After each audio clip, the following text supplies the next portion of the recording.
ہائے کربلا والو، ہائے کربلا والو، اے چاند کربلا کے تو نے تو دیکھے ہوں گے، اترے تھے اس زمین پر عرش بری کے تارے،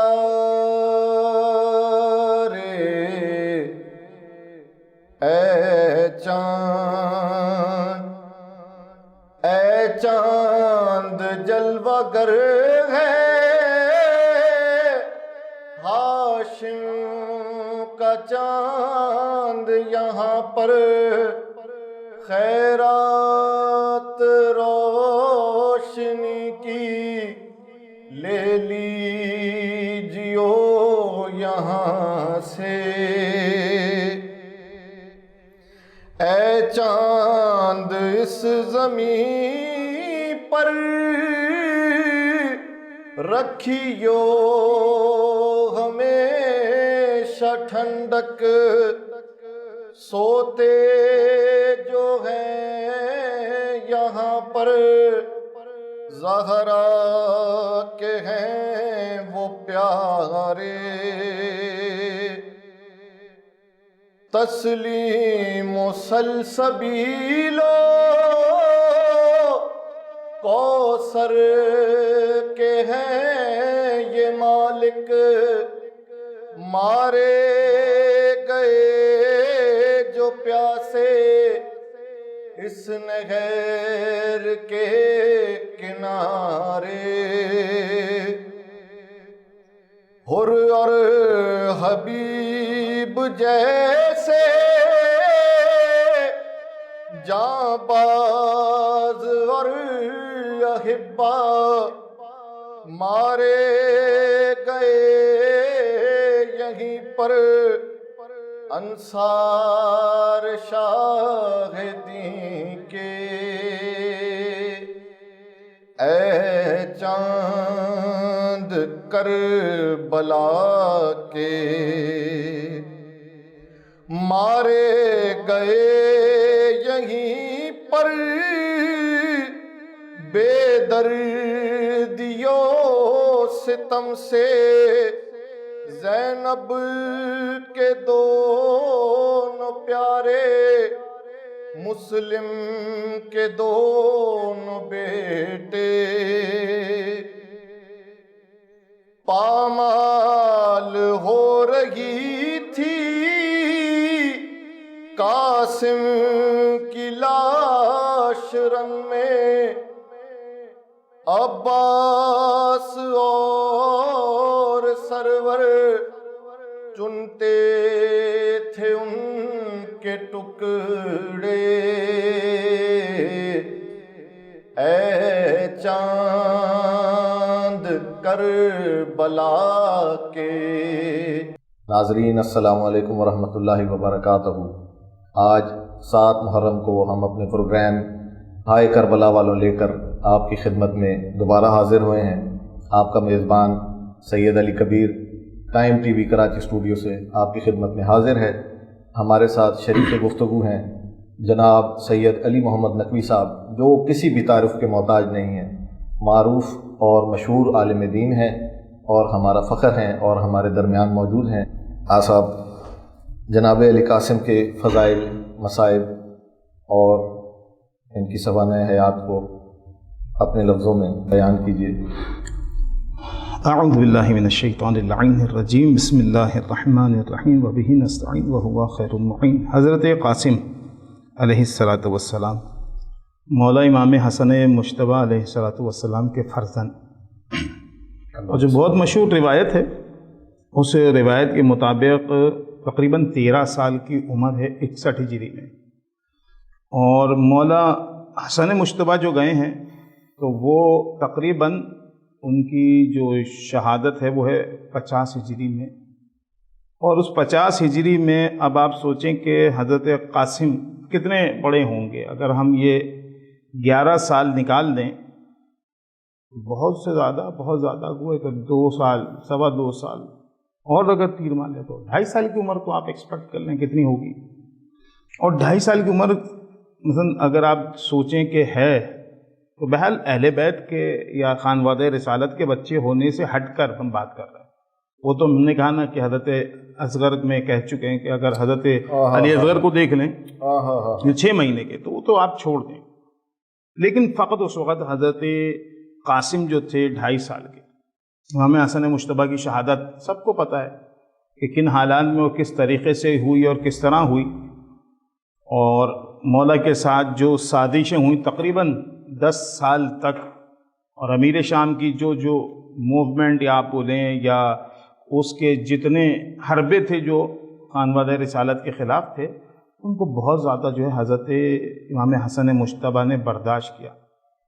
کئی دفعہ زہر دینا، اور آخر میں اتنا انفلوئنس ہوا اس کا کہ اس نے گھر میں ان کی زوجہ کے ذریعے سے زہر دلوایا. اللہ اکبر. یعنی آپ سوچیں کتنی اس نے اس چیز کے لیے، بہت ساری روایت کے چیزوں میں جو ہے اس کو اردو میں لانا اور بتانا بڑا مشکل ہوتا ہے. یعنی اتنی محنت، اتنی تک و دو اس نے صرف مولا حسن کو رستے سے ہٹانے کی کوشش کری. ایک، امام حسن مجتبیٰ کا کردار کو خراب کرنے کی کوشش کری. دوسرا اس کا ہدف تھا جو شیعوں پہ اس نے بہت ڈالا، جو آج تک ہم اثرات دیکھتے ہیں کہ وہ مولا حسن مجتبیٰ کے بارے میں جو ہے جملے یا روایتیں ملتی ہیں جو توہین آمیز ہیں، یا ان کے بارے میں غلط جملے ملتے ہیں. ان حالتوں میں 2.5 سال کا بیٹا حضرت قاسم ہے جس کو چھوڑ کے جا رہے ہیں. جو بہت مشہور روایت ہے، اس روایت میں یہی ہے کہ جب مولا امام حسن جانے لگے تو سب سے گفتگو کی، تو آخر میں اپنے بیٹے کو بلایا اور اس سے یہ کہا کہ بیٹا ایک وقت ایسا آئے گا جب تم تنہا رہ جاؤ گے اور کوئی تمہاری شنوائی نہیں ہوگی، سننے والا کوئی نہیں ہوگا، یا تمہارا کوئی اس وقت مددگار نہیں ہوگا. لیکن میں تعویذ باندھ رہا ہوں، یہ تعویذ تمہارا اس وقت مدد کرے گا. تو آپ سوچیں بچے کو بھی ابھی دماغ میں نہیں کہ آگے کیا ہونے جا رہا ہے، ابھی تو تقریباً 10 سال یا 11 سال پڑے ہیں اس سارے معاملات کے اندر. تو بہرحال حضرت قاسم نے وہ تعویذ بنوا لیا، اور اس کے بعد جو پورا کردار ہے جناب ام فروا کا ہے. اور حضرت ام فروا نے ہی شب عاشور حضرت قاسم کے، جو میں نے کہا نا کہ بعض دفعہ لوگ کہہ سکتے ہیں کہ یہ کن کتابوں میں لکھا ہے جو علماء بیان کرتے ہیں، میں بعض دفعہ یہ باتیں علماء کے عنوان سے بیان کرتا ہوں. کہتے ہیں کہ شب عاشور جو بات کی تھی وہ یہی کہی تھی کہ بیٹا اگر کل کے روز تو نے کوئی کمال نہیں کیا تو لوگ یہی کہیں گے حسن کی بیوہ نے حسن کا صحیح تعاون نہیں کیا، صحیح مدد نہیں کری جو کرنی چاہیے تھی. کیونکہ میرا میاں موجود نہیں ہے کہ جو ہوتا ہو تجھے ساری داد شجاعت دے کے آگے بھیجتا، سب میرے پر الزام لگائیں گے کہ فروا نے اپنے بچے کو بچا لیا.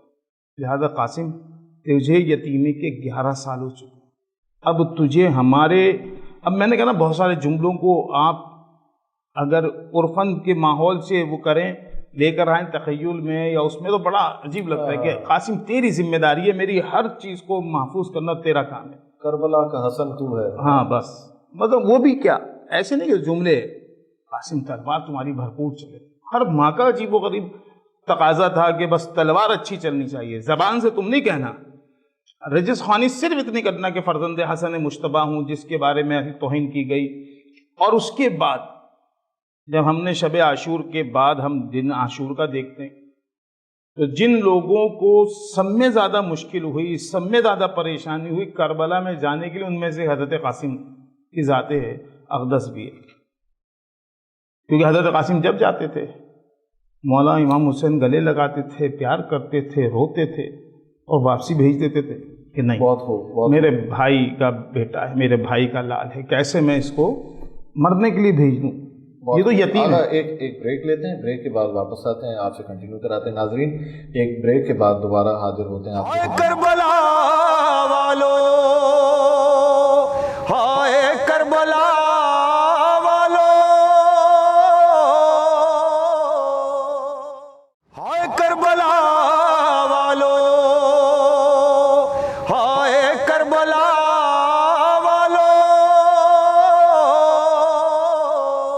ناظرین بریک کے بعد دوبارہ سے اس سلسلے کو شروع کرتے ہیں. آئیے واپس آغا صاحب کی طرف چلتے ہیں. جی آغا صاحب بسم اللہ. تو حضرت قاسم علیہ السلام کو مثلا ایک طرح کا پریشر کہ میرے بابا نہیں ہیں، اور اگر کوئی بات ہوتی ہے تو میری ماں پہ حرف آتا ہے. تو جب جہاں حضرت قاسم امام حسین ان کو پیار کریں، بوسہ دیں، گلے لگائیں، لپٹائیں اور ایک دفعہ واپسی بھیج دیں. تو اس وقت حضرت قاسم اپنے خیمے میں آ کے دونوں زانوؤں پہ سر رکھ کے رونے لگے کہ سب جا رہے ہیں جنگ کے لیے، سب شہادت کے شوق میں جا رہے ہیں، مجھے اجازت نہیں مل رہی. اور قاسم نے تو کربلا کے اندر موت کے ترجمے کو ہی بدل دیا، موت کے معنی کو تبدیل کر دیا. تو قاسم کا تو وہ معیار ہے. تو پھر ان کو یاد آئی وصیت کہ میرے بابا نے وصیت کی تھی قاسم تم تنہا ہوگے، کوئی مددگار نہیں ہوگا. تو حضرت قاسم نے اپنے بازو سے وہ تعویذ کھولا، ایک دفعہ پڑھا تو اس میں تحریر تھی، اور تحریر پڑھ کے خوش ہوئے. فوراً بھاگے مولا حسین کی بارگاہ میں کہا چچا مجھے یقین ہے اب آپ مجھے اجازت دے دیں گے، اب مجھے نہیں روکیں گے. امام حسین زمانے کا امام ہے، وہ نہیں جانتا. اس نے قاسم کے طریقہ جو چل کے آنے کا تھا اسی سے اندازہ لگا لی کہ اب معاملہ کوئی گڑبڑ. مجھے نہیں پتا مولا حسین کے دل پہ کیا بیتتی ہوگی، اب ایسے چیزیں ہوتی ہوں گی. بہرحال حضرت قاسم پہنچے، وہ خط دیا، خط پڑھا، تحریر کو دیکھ کے کہ بھائی کی ایک چوما آنکھوں سے لگایا.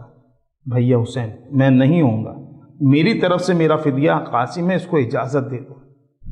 آخر جب مولا نے یہ تحریر پڑھی، یہ خط پڑھا، یہ جو تعویذ امام حسن نے جناب قاسم کو بنا کے دیا تھا، کیا جذبات تھے اس وقت دونوں چچا اور بھتیجے کے؟ میں نے کہا نا چچا بھتیجے کے جذبات تو آپ جتنا بھی کربلا میں دیکھیں، ماموں بھانجے کو دیکھیں، چچا بھتیجے کو دیکھیں، بیٹے باپ بیٹے کے رشتے کو دیکھیں، ہر رشتے میں جذبات تو بھرپور ہیں جو انشاءاللہ ہم آگے بھی تذکرہ کریں گے.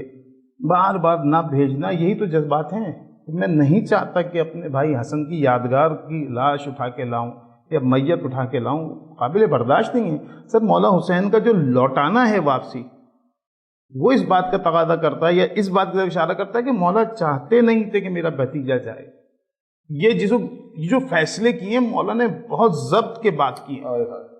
خود مولا کی شہادت کہ امام زمان کے ہاتھ میں اختیار نہیں ہے کہ چند ملاؤں کو مارنا کیا مشکل کام ہے، لیکن مارنا حل نہیں تھا. وہاں پہ جو مقصد تھا اس مقصد کو جیتنا تھا، اور دوسرے جنگ کا ارادہ نہیں تھا جو مولا شروع سے کہتے آئے تھے. حضرت قاسم نے تحریر دی، مولا عابدہ ہوئے. میں تو سمجھتا ہوں کہ شاید اسی تحریر کو دیکھ کے حسین کو بہت عابدگی ہوئی ہوگی کہ میرا بھائی حسن.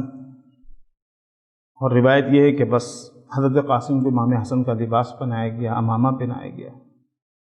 اور کہتے ہیں کہ جب حضرت قاسم کے کمر میں تلوار حمائل کی گئی یعنی لٹکائی گئی، جب قاسم چلنے لگے تو وہ تلوار لکیر بناتی بھی جا رہی تھی، اتنے چھوٹے تھے.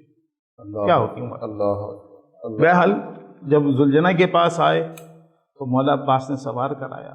ذات شجاعت یقیناً حضرت علی اکبر نے بھی دیا ہوگا. اور اس کے بعد حضرت قاسم کو سب لوگوں نے ودا کیا. مولا قاسم نے بھرپور طریقے سے جہاد کیا، کئی لوگوں کو جہنم واصل کیا. اور پھر وہی عمر ابن سعد کی دہائی جانتے ہو کون ہے؟ حسن مجتبیٰ کا بیٹا. تم سمجھتے ہو کہ اس کو اتنی آسانی سے قتل کر دو گے یا آسانی سے تم اس سے اپنی جان محفوظ کر سکتے ہو؟ اگر چاہتے ہو اس بچے کو مارنا اور قتل کرنا، آپ سازش سوچیں کہ اس زمانے میں جنگ کا جو طریقہ تھا وہ دو بدو ہوتے تھے، ایک کے بعد ایک لڑنے آتے تھے. مولا قاسم کے سامنے جو آتا تھا وہ زیر ہوتا تھا. اب عمر ابن سعد حسن کا بیٹا شیر تھا، وہ بھائی نہیں روک سکتے، تم اسے گھیرو، حلقہ بناؤ. تو کہتے ہیں حضرت قاسم کو چاروں طرف سے گھیرا دیا. صحبت 13 سال کا بچہ کتنی طرف سے لڑ سکتا ہے؟ سامنے سے لڑے، دائیں سے لڑے، بائیں سے لڑے، پیچھے سے لڑے. جتنا حضرت قاسم جیسے شہزادے کے اختیار میں تھا ظاہراً بھرپور طریقے سے جہاد کیا. لیکن ایک وقت ایسا تھا کہ زمین کربلا کی طرف آئے. ایک طرف سے مولا عباس اور ایک طرف سے مولا حسین قاسم کو جہاد کرتے دیکھ رہے ہیں اور داد شجاعت دے رہے ہیں. اتنے میں حضرت قاسم کا گرنا اور گرنے کے بعد اپنے چچا کو پکارنا، تو سوچے مولا حسین پر اس وقت کیا بیتی ہوگی. بس مولا عباس کو آواز دی، عباس چلو ہمارا بھتیجا قاسم. اور اتنی دیر میں جب فوجوں نے دیکھا نا چاروں طرف سے گھیرا ہوا تھا. اب ظاہر ہے جو میسرہ کی فوجیں تھیں وہ میمنہ پہ نہیں دیکھ پائیں تھی، جو میمنہ کی فوجیں تھیں میسرہ کو نہیں. ادھر والوں نے دیکھا جب عباس آ رہے ہیں تو مولا عباس کو دیکھ کے بھاگے، ادھر والوں نے دیکھا جب حسین آ رہے ہیں تو ادھر والے بھاگے. تو کہتے ہیں اس بھاگ کے اندر حضرت قاسم کا لاشا پامال ہوا تھا۔ اچھا، یہ ہمارے یہاں بھی روایتیں، جیسے آپ نے شعر پڑھا تھا ٹکڑے، تو بعض دفعہ روایتوں میں یہ آتا ہے کہ ٹکڑوں کی کنڈیشن تھی حضرت قاسم کی شہادت کے بعد، اور بعض روایتوں میں یہ آتا ہے کہ حضرت قاسم کا لاش ٹکڑے نہیں ہوا تھا۔ حضرت قاسم کے لاش کی پامالی کیا تھی؟ کہا جب گھوڑے دوڑنے شروع ہوئے تو جو ہمارے جسم کے اندر کا اسٹرکچر ہوتا ہے وہ جو ہے ریزہ ریزہ ہو گیا۔ مثلا اگر میرے پاؤں کی ہڈیاں بالکل ٹوٹ جائیں، میں کھڑا نہیں ہو سکتا، گوشت پہ کوئی نہیں کھڑا ہوتا، ہڈی ہے تو اس پہ میں کھڑا ہوں۔ حضرت قاسم کی ہڈیاں اتنا چورا ہو چکی تھیں کہ جب امام حسین علیہ السلام گود میں لیتے تھے تو وہ، کیونکہ ہم بیسیکلی اسٹرکچر پر ٹکے میں، وہ گود سے گر جاتے تھے، تو امام حسن نے اپنی یہ جو ابا ہے یہ اتارا، اس کو زمین پہ بچھایا، اور قاسم کو ایسے نہیں لے جا سکتے تھے تو انہوں نے اس جو ہے ابا میں ڈالا اور گٹھری بنائی اور لے کے چلے۔ اور ہر ایک کا دستور تھا کہ جناب زینب جب دیکھتی تھی کہ شہید ہوا تو جناب زینب کا گرنا، اس کے بعد اس شہزادی کا کہ جن کا وارث جہاد کرنے گیا وہ سجدے میں گرتی تھی۔ اب جناب زینب بھی پریشان، قاسم نظر نہیں آ رہا کیونکہ فوجیں اس طرح دوڑ رہی ہیں، غیبت میدان ہے، ایک صحرا ہے۔ تو مولا حسین آئے تو حضرت ام فروہ بڑی پریشان کہ آقا حسین میرا قاسم کا ہے، اس کی کوئی خبر نہیں۔ اب مولا حسین کو میں نے کہا نا، جذبات نہیں ہیں ہمارے پاس کہ ہم ان چیزوں کو بیان کر سکیں، اتنے عرصے بعد بھی ہم لوگوں کو اتنا ہے، یقیناً مولا نے اور خدا نے اس یقیناً غم میں کوئی ایسی چیز رکھی ہے چھپا کے کہ جو واقعاً دلوں کو گرماتی ہے۔ کہ مولا حسین نے کہا تیرا قاسم، اور ایک دفعہ اپنی پشت سے جو گٹھری اتاری ہے، تب تک تو حضرت ام فروہ کو سمجھ میں نہیں آئے کہ مولا کیا کر رہے ہیں۔ جب جاتے تھے ہر ایک کا جنازہ شہید کا لے کے آتے، مولا میرے پاس گٹھری، اور جب گٹھری کھولی ہوگی مجھے نہیں پتا کہ اس وقت حضرت ام فروہ کے دل کے جذبات کیا ہوں گے، آیا سجدے میں گری ہوں گی یا قاسم سے لپٹی ہوں گی یا داد شجاعت دے رہی ہوں گی، قاسم تو نے میرے اس پریشانی کو، جس کو میں پریشانی سمجھ رہی، تو نے بھرپور طریقے سے میرا دفاع بھی کیا، اور میری وہ جو ہے مقام اور منصب کا خیال کرتے ہوئے اس اعلیٰ پائی کی شہادت تو کسی کو بھی نہیں ملی، وہ تجھے ملی۔ ریزہ ریزہ ہو گئے مولا سر جی بالکل، مولا کے ایک روایت کے مطابق کہ جسم کے ٹکڑے ہوئے، لیکن جو عربوں کی روایت ہے، یعنی عربوں سے مراد جو عربوں کا ایک خاصہ تھا، وہ کبھی جسم کے ٹکڑے نہیں کرتے تھے، وہ گھوڑے جو ہوتے تھے اس قسم کے، ان کی خاص وہ ہوتی تھی کہ وہ انسان کے اندر کی، جیسے مولا حسین کا جو ہے جسم وہ ٹکڑے نہیں ہوا تھا، جو اسٹرکچر تھا مولا حسین کے اندر کا وہ اس طرح ہڈیاں ٹوٹ گئی تھیں کہ انشاءاللہ اگر ہوا تو روایت نقل کرنے کا موقع ملا تو امام حسین کو جو گھوڑے تھے وہ لائے اسی لیے گئے تھے خصوصی طور پہ کہ ہم نے ان کا کام یہ ہے کہ لاشوں کو پامال کریں۔ تو حضرت قاسم علیہ السلام کی جو شہادت ہے وہ یقیناً ہمارے لیے، جب ہم آج 14 سال بعد اتنا درد محسوس کر رہے ہیں، اس کی تکلیف محسوس کر رہے ہیں کہ ہماری آنکھوں سے آنسو آ رہے ہیں، مجھے نہیں پتا کہ مولا حسین نے اس لاشے کو کیسے اٹھایا ہوگا، مولا حسین نے اس لاشے کو حضرت ام فروہ کے حوالے کیسے کیا ہوگا، بی بی نے کس طرح اپنے بیٹے کو دیکھا ہوگا جس قاسم کو اتنی محنتوں سے پالا پوسا، اور آج اس نے وہ کمال کیا جس کمال کی امید اس کی ماں اور 10 سال پہلے اس کے والد گرامی اس دنیا سے جاتے ہوئے پیش کر گئے۔ تو حضرت قاسم کی جو پامالی ہے وہی کربلا والوں کی سب میں بڑی، کیوں اس کے بعد جو دوبارہ لاشیں پامال ہوئی تو شاید اس میں بھی حضرت قاسم کا لاش ہے۔ یا بعض روایت یہ ہے کہ ہر شہزادے یا ہر قبیلے کا لوگ آتے تھے، وہ اپنے وارث کو لے جاتے تھے، مولا حسین کی فقط اکیلی لاش تھی جو پامال ہوئی، ایک روایت کے مطابق۔ تو کم از کم اتنا تو کہہ سکتے ہیں امام حسن مجتبیٰ کہ کوئی ہوا نہیں ہوا حسین کے ساتھ، میرا بیٹا حسین سے پہلے پامال ہوا، اور میرے بیٹے کی شہادت وہ شہادت ہے جو شاید کربلا کے کسی دوسرے نے دی۔ امام حسین جب حضرت قاسم کو بھیج رہے تھے ایک جملہ کہا تھا، بیٹا تم کیا محسوس کرتے ہو موت کے بارے میں؟ کہا احل من العسل، چچا مجھے شہد سے زیادہ شیریں لگتی ہے یہ موت۔ اور وہ انہوں نے کر کے دکھایا کس طرح شہادت کو طلب کرتے ہیں اور کیا شہادت طریقہ حاصل کرنا۔ کربل کی کہانی کو جب کوئی سنائے گا، کربل کی کہانی کو جب کوئی سنائے گا، دل والوں کی آنکھوں سے ایک دریا بہائے گا زہرا زہرا پرسال و 72 کا وہ قافلہ سرور کا نکلا تھا مدینے سے وہ قافلہ سرور کا نکلا تھا مدینے سے صغرا کو خبر کیا تھی نہ لوٹ کے آئے گا زہرا زہرا پرسال و مسافر کا پامال ہوئے قاسم تم گھوڑوں کی ٹاپوں سے پامال ہوئے قاسم تم گھوڑوں کی ٹاپوں سے کس طرح چچا تیرے لاشے کو اٹھائے گا زہرا زہرا قاسم کا بھی پرسالو 3 دن کی پیاس میں وہ حوصلہ تھا علامہ ظلم کے اسیر نے رن میں ایک صغیر نے مسکرا کے فوج شام کو رلا رلا دیا دین کو بچا لیا